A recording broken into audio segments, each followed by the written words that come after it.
फवाद चौधरी के साथ जी आदिल साहब बात कर रहे हैं, पुराने लोगों को टारगेट किया जा रहा है। मौलाना फजल रहमान साहब जो दावा कर रहे हैं और खैबर पख्तूनख्वा असम्बलियों को तहलील करने का, लेकिन पाकिस्तान तहरीक इंसाफ तो उसे रिफ्यूज़ कर रही है।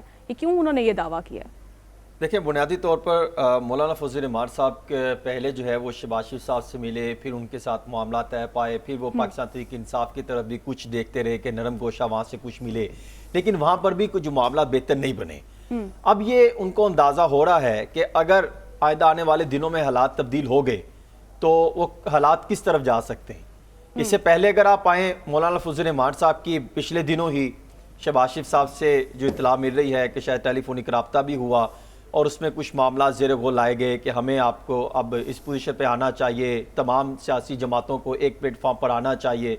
लेकिन उनके भी कुछ मुतालबात दुरुस्त हैं कि आपके साथ और जो हमारे पहले मामला तय पाए थे उस पर तो हम कहीं पूरा नहीं उतरे, लेकिन अभी जो मामला बनते दिखाई दे रहे हैं। देखिए, जब सुन्नी इत्तेहाद कौंसिल वाला मामला आया तो मेरी इत्तला ये है कि मुस्लिम लीग नून के मारूफ वकील भी हैं और कैबिनेट का हिस्सा भी है, तो उन्होंने जाके नवाज शरीफ साहब को ये रिपोर्ट दी कि बेफिक्र है, मामला तय हो गया, 8-5 का फैसला आ रहा है। लेकिन वो 8 समझ रहे थे हुकूमत के हक में, और एक दिन पहले शाम तक उनको पता चला कि मामला तब्दील हो गए।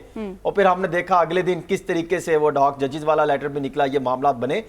और उससे पहले भी 1-2 मीटिंग हुई नवाज शरीफ साहब की, वो बहुत अहम मीटिंग थी, और नवाज शरीफ साहब ने कुछ अपनी तजावीज़ भी रखी और सुनने में आया कि वो शायद कहीं पर तस्लीम नहीं हुई। लेकिन ये जो बंदे निकल रहे हैं उनको अंदाजा हो गया कि अब आप हुकूमत versus JHQ judiciary headquarter competition बनने जा रहा है, तो वही हसन साहब, अदारों को लड़ाने जा रहे हैं। ज़ाती मुफादात तो हैं ही।